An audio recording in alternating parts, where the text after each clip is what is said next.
Le ricerche continuano a 360 gradi. Oggi nella caserma dei Carabinieri di Vigonovo, alle mie spalle, un via vai continuo. Oltre ai familiari di Giulia sono arrivati i vigili del fuoco e poi i carabinieri, anche quelli del nucleo cinofili. Il cerchio sembra stringersi a determinate zone nel quarto giorno di ricerche di Giulia e Filippo, i due 22enni ex fidanzati compagni di università, scomparsi da sabato sera dopo aver trascorso il pomeriggio insieme.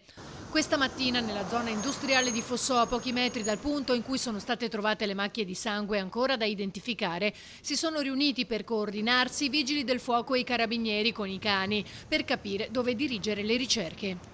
Sopra le nostre teste sta sorvolando l'elicottero dei carabinieri. Il nucleo sommozzatori ha scandagliato varie zone della riviera del Brenta, compresa l'area di Paluello di Stra, dove già ieri erano stati con un gommone.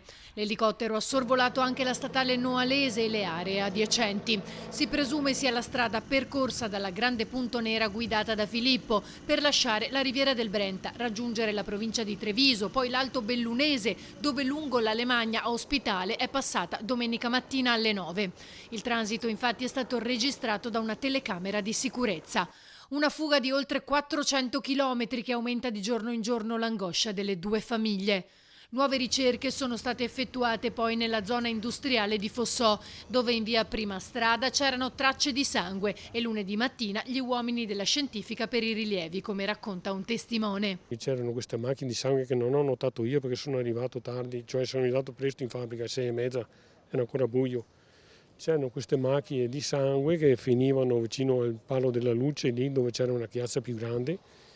Qualcuno a piedi le ha notate, ha chiamato i carabinieri, sono arrivati subito, hanno chiuso la strada, entrambi i lati, e sono stati qui un paio d'ore, c'erano parecchi carabinieri. Ma agli inquirenti interessano soprattutto le immagini dello stabilimento di Dior, dotato di molte telecamere perimetrali sul tetto che inquadrano il piazzale dell'azienda, una a ogni angolazione, e secondo alcuni operai sarebbero le uniche operative 24 ore su 24. I carabinieri hanno già acquisito i filmati, mentre sono stati prelevati dei campioni di sangue mandati ad analizzare per un eventuale confronto di DNA con quello dei due ragazzi.